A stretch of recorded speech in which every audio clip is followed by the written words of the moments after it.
जब इस प्रकार से कह रहे तो पिताजी आए होंगे, तो पिताजी को बोली कि मंद बुद्धि पिताजी, आपके पास तो बुद्धि विवेक विधाता ने पहले ही हरण कर लिया है। आपके पास बुद्धि विवेक जो थी आप उसको भी खो चुके हो। आज उनको भी धमकी दी, बोली पिताजी बहुत सही नहीं होगा, आपने मेरे पति का अपमान किया। सही बात। अपने दामाद जो होते हैं, कहते हैं ना, वो विष्णु के स्वरूप के जैसे होते हैं, विष्णु के जैसे होते हैं। और ससुर जो होता है ना, वो महाराज समुद्र के जैसा होता है, अथाह होता है। तो माता अपमान सह नहीं पाए, क्योंकि वहां पे सबका भाग था, लेकिन केवल वहां पे भगवान शंकर का भाग नहीं था।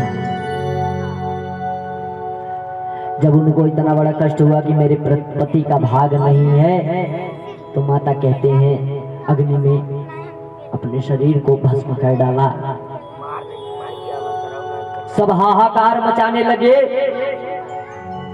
हाहाकार मच गया कि इस दुष्ट दक्ष ने बहुत गड़बड़ किया, इसने जरूर कोई पाप किया है। यही कारण है कि आज सती जी ने अपने देह को त्याग दिया। इस मंदमती, इस मूर्ख दक्ष ने कुछ ऐसा पाप किया कि जिसके कारण आज सारा समाज इससे नाराज है। महाराज, एक कुर्सी में 4 पावे होते हैं, लेकिन महाराज जब उसका एक पावा भी टूट जाता है ना, तो कितना बड़ा नेता हो वो बैठ नहीं सकता उस पे। महाराज दक्ष ने बहुत दान दिया होगा, बहुत तप किया होगा, बहुत कुछ किया होगा, लेकिन आज उन्होंने किसी का अपमान कर दिया। जब आप अपमान करोगे तो आपको सम्मान कभी नहीं मिल सकता। वाह,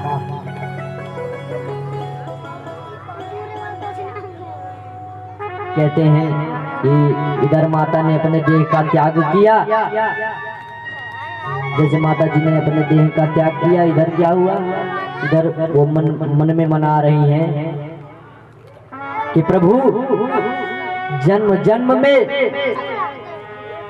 मुझे मेरे स्वामी भगवान शंकर के चरणों में प्रेम हो, वही मेरे पति स्वरूप में मैं उनको ही वर्ण करूं।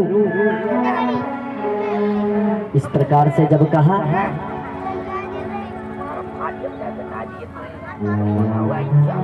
कि जन्म जन्म में मैं उनको वर्ण करूं, तो भगवान श्री रामचंद्र जी ने उनको आशीर्वाद दिया कि जाओ, कि जन्म जन्म तक तुम्हारा अनुराग भगवान शिव के चरणों से सती कभी नहीं टूटेगा। कहते हैं सती जी ने देह त्याग किया। इधर भगवान शंकर के दूतों को पता चला, भगवान शंकर को पता चला कि सती ने अपने देह का त्याग कर दिया है। भगवान को बहुत क्रोध हुआ।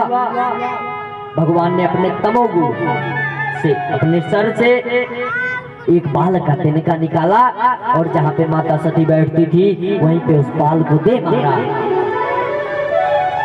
कहते हैं वीरभद्र और महाकाली की उपस्थिति हुई। वीरभद्र और महाकाली को भगवान, उन्होंने पूछा कि प्रभु मैं क्या करूं? बोले जाओ जाओ, उस दुष्ट अभिमानी, उस मूर्ख दक्ष का गला काट दो। उस नीच ने एक स्त्री का अपमान किया है। ऐसे दुष्ट को जीने का अधिकार नहीं है। कहते हैं वीरभद्र को बहुत क्रोध हुआ। वीरभद्र त्रिशूल को लिए चलने लगे। आए, दक्ष की सभा में खलबली मच गई। कहते हैं कि जब विधाता विमुख हो जाते हैं ना, तो अज्ञानता आ जाती है, अज्ञानता आ जाती है। धर्म का नाश हो जाता है। कहते हैं श्रवण करिए, आप सबका मन कथा में नहीं लग रहा है, बात में ज्यादा मन लग रहा है। अरे कथा श्रवण करो,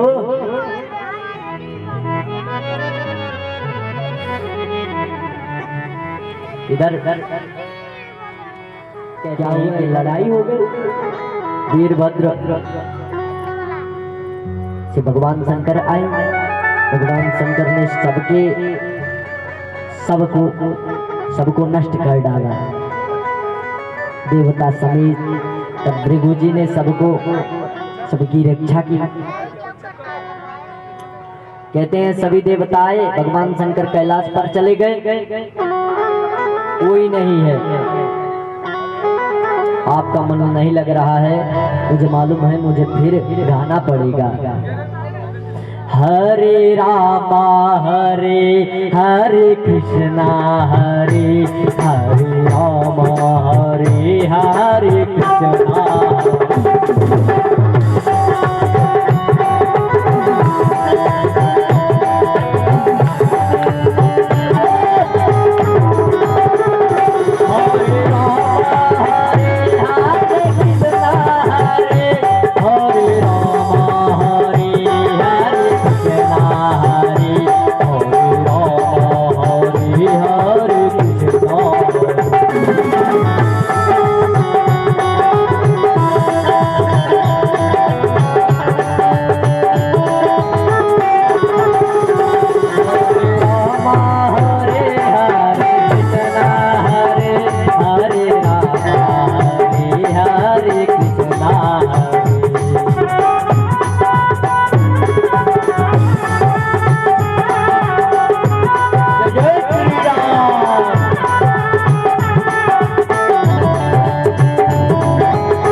सिया राम कहने लगे, राम राम सिया राम कहने गए।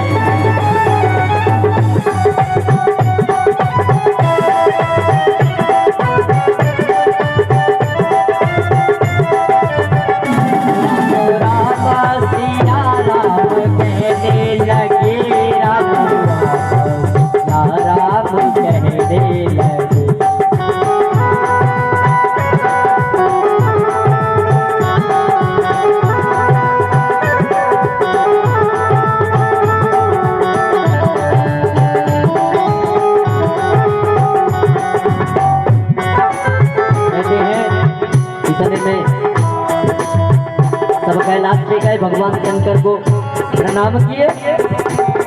भगवान शंकर के बोले प्रभु मुझे क्षमा कर दीजिए। ब्रह्मा जी गए, ब्रह्मा जी क्षमा मांगे कि देवताओं की गलती है। पहले का नियम था, कहते हैं कि जहाँ पे भगवान शंकर और भगवान विष्णु की निंदा हो वहां पे नहीं रहना चाहिए।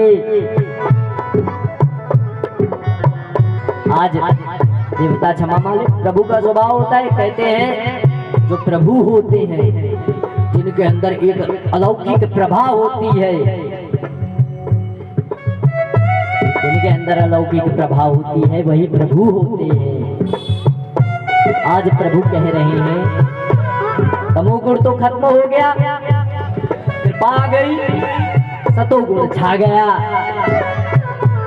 बोले कोई बात नहीं, तुमने गलती किया, उसका फल पाए। इस प्रकार से देवता प्रसन्न हुए। इतने में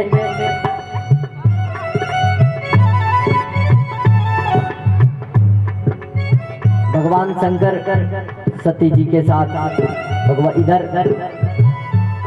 शंकर जी का मन वैराग्य में हो गया, सती जी का देहांत हो गया। इधर शंकर जी भगवान विष्णु की कथा को श्रवण करने लगे और कहते हैं एक नीलगिरी नाम का पर्वत होता है, नीलगिरी नाम के पर्वत पर जाके काकभुचुंडी जी महाराज से श्री राम कथा सुनते हैं। वो जय जय राम कथा, वो जय श्री राम।